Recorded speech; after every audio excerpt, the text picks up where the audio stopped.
Okay, guys, we are starting on chapter 9. Make sure to get your book and read along. So we ended chapter 8 with them, those two girls, Lazarline and Ervis, hiding behind the couch. And then the Tisroc finally got up and left. And they're just like, they could breathe freely. So chapter 9, Across the Desert. How dreadful, how perfectly dreadful, whimpered Lazarine. Oh, darling, I am so frightened. I'm shaking all over. Feel me. Come on, said Ervis, who was trembling herself. They've gone back to the new palace. Once we're out of this room, we're safe. But it's wasted a terrible time. Get me down to that water gate as quick as you can. Darling, how can you? Squeaked Lazarine. I can't do anything, not now. My poor nerves. No, we must just lie still a bit and go, and then go back. Why back? Asked Ervis. Oh, you don't understand. You're so unsympathetic, said Lazarine, beginning to cry. Ervis decided it was no occasion for mercy. Look here, she said, catching Lazarine and giving her a good shake. If you say another word about going back, and if you don't start taking me to that water gate at once, do you know what I'll do? I will rush out into the passage and scream, and then we'll both be caught. But we shall both be killed, said Lazarine. Didn't you hear what the Tisroc, may he live forever, said? Yes, and I'd sooner be killed than married to Ahushta, so come on. Oh, you are unkind, said Lazarine, and I'm in such a state. But in the end, she had to give in to Ervis. She led the way down the steps they had already descended, and along another corridor, and so finally out into the open air. They were now in the palace garden, which sloped down in terraces to the city wall. The moon shone brightly. One of the drawbacks about adventures is that when you come to the most beautiful places, you are often too anxious and hurried to appreciate them, so that Ervis, although she remembered them years later, had only a vague impression of gray lawns, quietly bubbling fountains, and the long black shadows of cypress trees. When they reached the very bottom and the wall rose frowning above them, Lazarine was shaking so that she could not unbolt the gate. So, do walls frown? No. So, what is that an example of? No. It's giving the wall Oh, personification. human characteristics, so it's personification. There at last was the river, full of reflected moonlight and a little landing stage and a few pleasure boats. Goodbye, said Ervis, and thank you. I'm sorry if I've been a pig, but think what I'm flying from.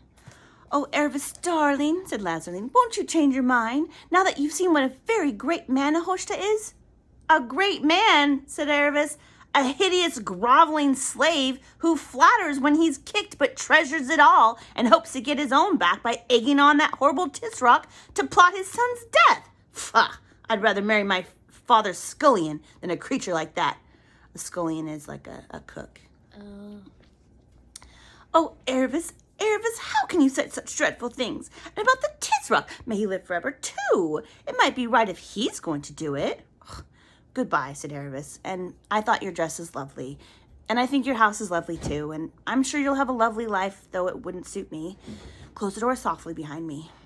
She tore herself away from her friend's affectionate embraces, stepped into a punt, cast off, and a moment later was out in midstream with a huge real moon overhead and a huge reflected moon deep down in the river. The air was fresh and cool, and as she drew near the farther bank, she heard the hooting of an owl. Ah, that's better, thought Ervis. She'd always lived in the country and had hated every minute of her time in Tashbaan. When she stepped ashore, she found herself in the darkness, for the rise of the ground and the trees cut off from the moonlight. But she managed to find the same road that Shasta had found, and came just as he had done to the end of the grass and the beginning of the sand, and looked, like him, to her left and saw the big black tombs. And now, at last, brave girl though she was, her heart quailed. So when something quails, that means she's weak, she's like, oh, she's scared. Supposing the others weren't there. Supposing the ghouls were. But she stuck out her chin, and a little bit of her tongue too, and went straight towards them. But before she had reached them, she saw Bree and Hwin and the groom. You can go back to your mistress now, said Ervis, quite forgetting that he couldn't until the city gates opened next morning. Here's money for your pains. To hear is to obey, said the groom, and at once set off at a remarkable speed in the direction of the city. There was no need to tell him to make haste. He also had been thinking a good deal about ghouls. For the next few seconds, Erebus was busy kissing the noses and patting the necks of Hwin and Bree, just as if they were quite ordinary horses. "And here comes Shasta. Thanks be to the lion," said Bree. Erebus looked around, and there, right enough, was Shasta, who had come out of hiding the moment he saw the groom going away. "And now," said Erebus, "there is not a moment to lose." And in hasty words, she told him about Rabadash's expedition. "Treacherous hound," said Bree, shaking his mane and stamping his foot. "An attack in time of peace, without defiance sent. But we'll grease his oats for him. We'll be there before he is." "Can we?" said Erebus, swinging herself into Hwin's saddle. Shasta wished he could mount like that. "Broo!" snorted Bree. "Up you get, Shasta. Can we? And with a good start, too." "He said he was going to start at once," said Erebus. "That's how humans talk," said Bree. "But you can't get a company of 200 horse and horsemen watered and victualed and armed and saddled and started all in a minute. Now, what's our direction? Due north?" "No," said Shasta. "I know about that. I've drawn a line. I'll explain later. Bear a bit to your left. Both you horses. Ah, here it is." "Now," said Bree, "all that about galloping for a day and a night like in stories can't really be done. It must be walk and trot, but brisk trots and short walks. And whenever we walk, you two humans can slip off and walk too. Now, are you ready? Are you ready, Hwin? Off we go. Narnia and the North." At first, it was delightful. The night had now been going on for so many hours that the sand had almost finished giving back all the sun heat it had received during the day, and the air was cool, fresh, and clear. Under the moonlight, the sand, in every direction and as far as they could see, gleamed as if it were smooth water or a great silver tray. Except for the noise of Bree's and Hwin's hooves, there was not a sound to be heard. Shasta would nearly have fallen asleep if he had not had to dismount and walk every now and then. This seemed to last for hours. Then there came a time when there was no longer any moon. They seemed to ride in the dead darkness for hours and hours. And after that, there came a moment when Shasta noticed that he could see Bree's neck and head in front of him a little more clearly than before. And slowly, very slowly, he began to notice the vast gray flatness on every side. It looked absolutely dead, like something in a dead world, and Shasta felt terribly tired and noticed that he was getting cold and that his lips were dry, and all the time the squeak of the leather and the jingle of the bits and the noise of the hooves, not a property as it would be on a hard road, but a thuddity on the dry sand. At last, after hours of riding, far away on his right, there came a single long streak of paler gray low down on the horizon, and then a streak of red. It was the morning at last, but without a single bird to sing about it. He was glad of the walking bits now, for he was colder than ever. And then suddenly the sun rose, and everything changed in a moment. The gray sand turned yellow and twinkled as if it was strewn with diamonds. On their left, the shadows of Shasta and Hwin and Bree and Erebus, enormously long, raced beside them. The double peak of Mount Pyre, far ahead, flashed in the sunlight, and Shasta saw they were a little out of the course. A bit left, he sang out. Best of all, when he looked back, Tajman was already small and remote. Lost my place. The tombs were quite invisible, swallowed up in that single jagged edge hump which was the city of Tisroc. Everyone felt better. But not for long. Though Tajman looked very far away when they first saw it, it refused to look any further away as they went on. Shasta gave up looking back at it, for it only gave him the feeling that they were not moving at all. And then the light became a nuisance. The glare of the sand made his eyes ache, but he knew he mustn't shut them. He must screw them up and keep looking on ahead at Mount Pyre and shouting out directions. And then came the heat. He noticed it for the first time when he had to dismount and walk. As he slipped down to the sand, the heat from it struck up into his face as if from the opening of an oven door. The next time it was worse. But the third time, as his bare feet touched the sand, he screamed with pain and got one foot back in the stirrup and the other half over Bree's back before he could have said knife. "Sorry, Bree," he gasped. "I can't walk. It burns my feet." "Of course," panted Bree. "Should have thought of that myself. Stay on. Can't be helped." It's all right for you, said Shasta to Erebus, who was walking beside Hwin. You've got shoes on. Erebus said nothing and looked prim. Let's hope she didn't mean to, but she did.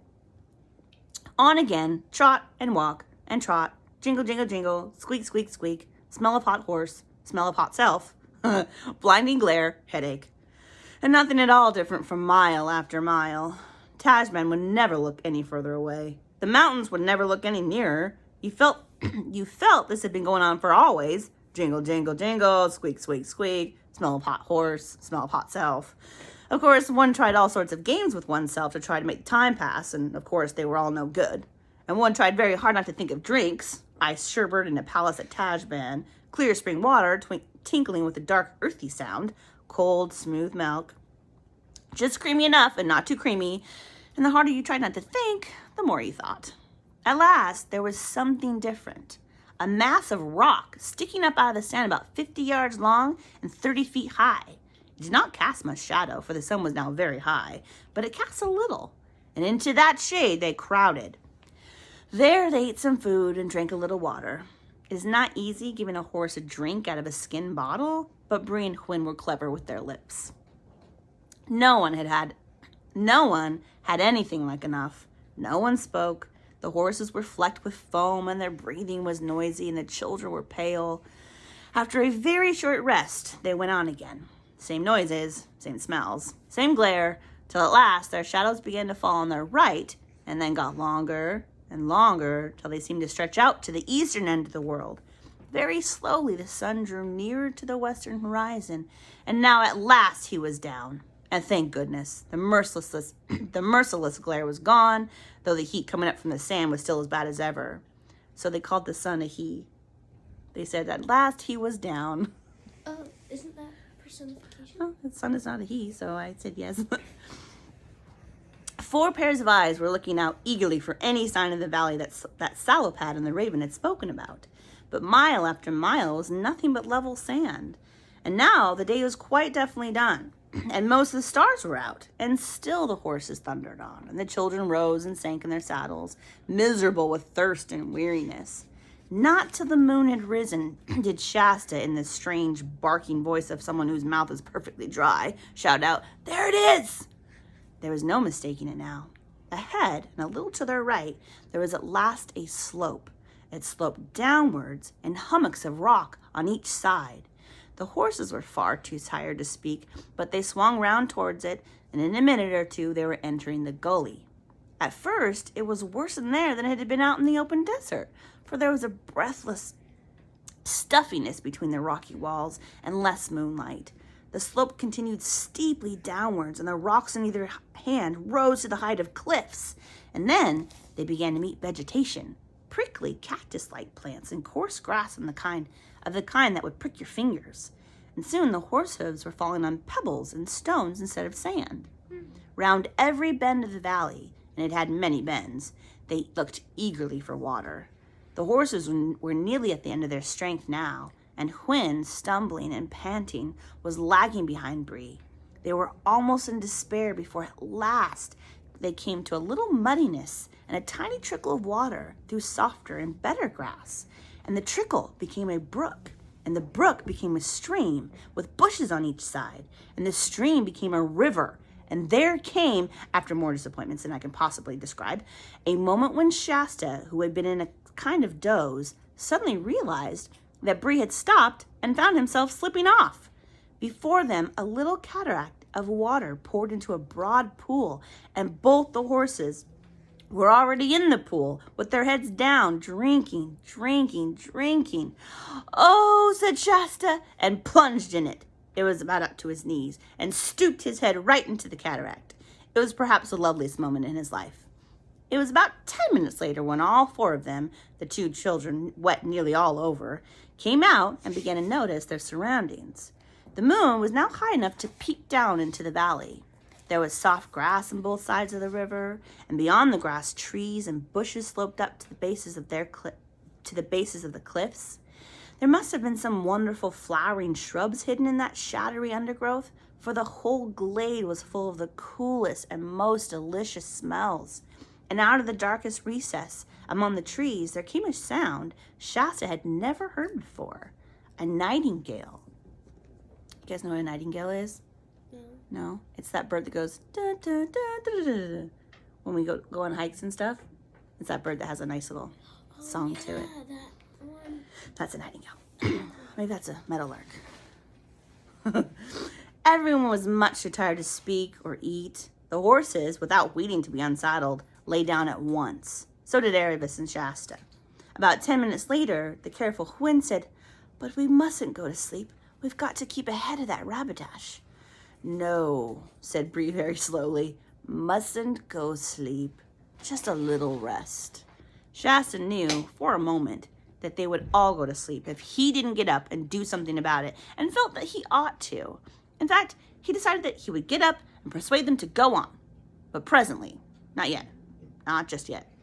Very soon, the moon shone, and the nightingale sang over the two horses and two human children, all fast asleep. It was Erebus who awoke first. The sun was already high in the heavens, and the cool morning hours were already wasted. "Ah, it's my fault," she said to herself furiously as she jumped up again and began rousing the others. One wouldn't expect horses to keep awake after a day's work like that, even if they can talk. And of course that boy wouldn't. He's had no decent training. But I ought to have known better. The others were dazed and stupid with the heaviness of their sleep. "Hey-ho, broo-hoo," said Bree. "Been sleeping in my saddle, eh? Oh, I'll never do that again. Most uncomfortable." "Oh, come on," said Erebus. "We've lost half the morning already. There isn't a moment to spare." "Oh, a fellow's got to have a mouthful of grass," said Bree. "I'm afraid we can't wait," said Erebus. "What's the terrible hurry?" said Bree. "We've crossed the desert, haven't we? But we're not in Archenland yet," said Erebus, "and we've got to get there before Rabbitosh." "Oh, we must be miles ahead of him," said Bree. "Haven't we been coming a shorter way? Didn't that raven friend of yours say that this was a shortcut, Shasta?" "Well, he didn't say anything about shorter," answered Shasta. "He only said better, because you've got to a river this way. If the oasis is due north of Tashbend, then I'm afraid this may be longer." "Well, I can't go on without a snack," said Bree. "Take my bridle off, Shasta." "Please," said Shasta very shyly. "I feel just like Bree that I can't go on. But when horses..." Did I say Bree? Yeah, you said Shasta. "Please," said Hwin very shyly. I feel just like Bree that I can't go on. But when horses have humans with spurs and things on their backs, aren't they often made to go on when they're feeling like this, and then they find they can? I mean, oughtn't we be able to do more even now that we're free? It's all for Narnia." "I think, madam," said Bree very crushingly, "that I know a little bit more about campaigns and forest marches and what a horse can do than you do." To this, Hwin made no answer, being, like most highly bred mares, a very nervous and gentle person who was easily put down. In reality, she was quite right, and if Bree had had a target on his back at that moment to make him go on, he would have found that he was good for several hours hard going. But one of the worst results of being a slave and being forced to do things is that when there is no one to force you anymore, you find you've almost lost the power of forcing yourself. So they had to wait while Bree had a snack and a drink, and of course Hwin and the children had a snack and a drink too. It must have been nearly 11 o'clock in the morning before they finally got going again. And even then, Bree took things much more gently than yesterday. It was really Hwin, though she was the weaker and more tired of the two, who set the pace. The valley itself, with its brown, cool river, and grass and moss and wildflowers and rhododendrons, was such a pleasant place that it made you want to ride slowly. The end. Next chapter 10.